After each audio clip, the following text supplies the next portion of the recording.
नमस्कार प्यारे साथियों। झारखंड के जितने भी युवा हैं उनके लिए एक नई समस्या उभर करके आ रही है कि सीजीएल का वायरस पता नहीं चला तब तक भारत में एक नई वायरस की जन्म हो जाती है, अर्थात हमारे राज्य में। यहाँ पे 2-3 मामले हैं, बहुत ही गंभीरता से ली जा सकती है और छात्र के भविष्य के साथ खिलवाड़ की जा रही है। देख रहे हैं कि जेपीएससी के अध्यक्ष की नियुक्ति हुई नहीं है और यहाँ पे जेपीएससी का रिजल्ट भी रोकी हुई है। और इतना ही नहीं, जेपीएससी के रिजल्ट के साथ साथ बहुत सारे ऐसे रिजल्ट हैं, परीक्षाएं हैं जो रुकी हुई है। इसके लिए सरकार जरा सा भी ध्यान नहीं दे रहे हैं। सरकार का कर्तव्य बनता है कि शिक्षा पर विशेष ध्यान दे और दूसरे पहलुओं पर भी ध्यान दे, क्योंकि शिक्षा के बिना कभी भी राज्य एक अग्रणी राज्यों के निर्माण नहीं कर सकती है। अर्थात जिस कल्पना के लिए सरकार बनती है वो यदि शिक्षा पर नया ध्यान दे करके दूसरे चीज़ों पर ध्यान देती है तो सरकार राज्य जो है से कभी भी आगे नहीं निकल सकती है। लेकिन बात यहाँ पे है शिक्षा का।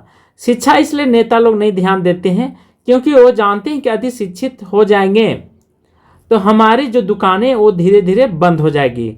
जैसे आपने देखा होगा कि इलेक्शन से पहले बड़े बड़े वादे करते हैं, घोषणा करते हैं, ऐसे ऐसे घोषणा करते हैं जैसे पत्थर का चट्टान भी उनके सामने फाइल है। इतने बड़े बड़े घोषणा करते हैं, हम ये कर देंगे वो कर देंगे।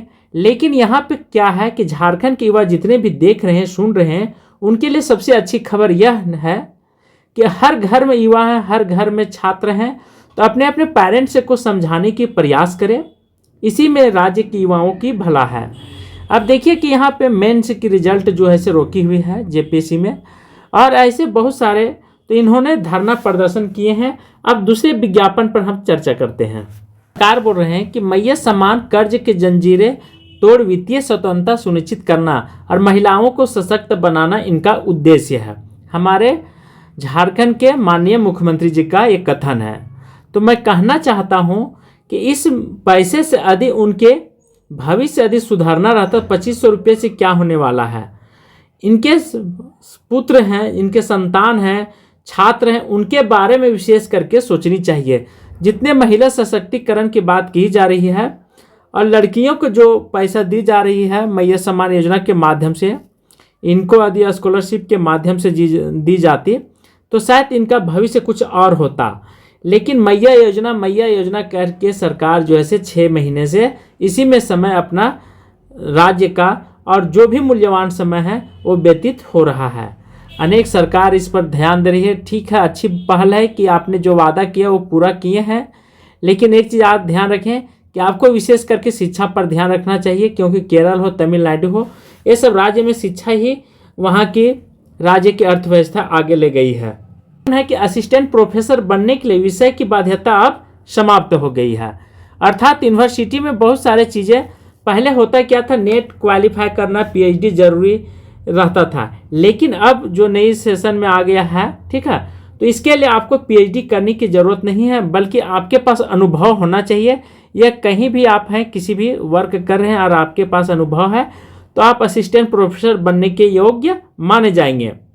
बहुविषय प्रणाली की बढ़ावा देना होगा, अर्थात इसमें प्रमोशन और बहुत सारे चीज़ों का सत्यापन, बहुत चीज़ें उभर करके आ रही है। तो शिक्षा भर्ती के ये नए नियम है। सीजीएल का वायरस खत्म नहीं हुआ तो एक वायरस यहाँ पे उत्पन्न हो गया है। HMPV वायरस को लेकर के झारखंड तैयार है और बचाव के लिए भी गाइडलाइन जारी किया है। क्या है तो यह जो है से कोरोना की तरह एक वायरस आई हुई है। इसमें बहुत सारे उसी तरह कोरोना के जैसा ही सेम टू है। तो इससे बचने के लिए आपको डिस्टेंस रखना होगा लोगों को, और जहाँ भी पब्लिक प्लेस है आप वहाँ ना जाएं और बिना काम के कोई भी चीज़ छूने का प्रयास न करें। ऐसे 5 मामले आए, जैसे कर्नाटक से आया, गुजरात से आया है, और ये जो है से फैलने का मुख्य कारण है कि आपके शरीर के अंदर पावर जो है से, ठीक है, वो अधिक होना चाहिए। यदि कम है तो निश्चित है कि ये बीमारी लग सकती है। इसके लिए ज़्यादा खास करके बच्चों और बूढ़ों के लिए, अर्थात वृद्ध व्यक्ति के लिए अधिक ध्यान रखना है। तो क्या है गाइडलाइंस, वो भी ध्यान रखें कि HMPV को लेकर के स्वास्थ्य विभाग ने एडवाइजरी जारी की है और आदेश में कहा गया है कि यह वायरस नया नहीं है, सर्दी के दिनों में इस तरह की केस पहले भी आए हैं, लेकिन पैनिक होने की ज़रूरत नहीं है। भीड़ वाले इलाकों में मास्क का प्रयोग करें और सैनिटाइजर का प्रयोग करें और हाथों की सफाई करें। भीड़ वाले इलाकों में जाने से परहेज करें। अस्पताल में बेड बढ़ाएं और ऑक्सीजन की आपूर्ति सुनिश्चित करें। यहाँ पे हमारे झारखंड के स्वास्थ्य मंत्री हैं, उन्होंने भी पीवी संक्रमण को लेकर के मेडिकल टीम को अलर्ट जारी किए हैं और लोगों को इसके बारे में घबराने की ज़रूरत नहीं कहे हैं और झारखंड में फिलहाल इसका कोई मामला नहीं आया है। सावधानी के तौर पर सिविल सर्जनों और डॉक्टरों का आवश्यक निर्देश दिए गए हैं और मंगलवार को इस तरह की बातें कही गई है। कोरोना के सामान्य पहलू की तरह भी इनका लक्षण है, जैसे माइक्रोबायोलॉजिस्ट डॉक्टर पूजा सहाय ने बताया कि इसमें खांसी, सर्दी, बुखार, गले में खराश और कमजोर होती है। यह 3 से 5 दिनों में ठीक से हो जा सकता है। HMPV का वायरस कोई नया नहीं है, यह पहले भी हुआ है।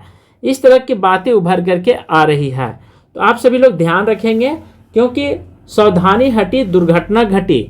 यह आप इसे हल्के में नहीं लेंगे तो अच्छी बात है आपके लिए। में सीजीएल में गड़बड़ी को लेकर के सुनवाई से पहले CID को जुटा रहा है साक्ष्य। तो CID जो है से साक्ष्य जुटा रहे हैं, अर्थात प्रूफ, तभी तो हाई कोर्ट में इसका मतलब लिया जाएगा, संज्ञान ली जाएगी, या जो भी वकील फाइट किए हैं उनको जीतने का जगह मिलेगी, या सरकार को या छात्र को। तो इसलिए यदि आपके पास जो भी साक्ष्य हैं आप जमा कर सकते हैं ईमेल या मोबाइल के माध्यम से। तो ऐसे बहुत सारे फैक्ट झारखंड में निकल करके उभर करके आ रही हैं खबरें। तो आज की क्लास में यहीं पे समाप्त कर रहे हैं। थैंक यू, धन्यवाद।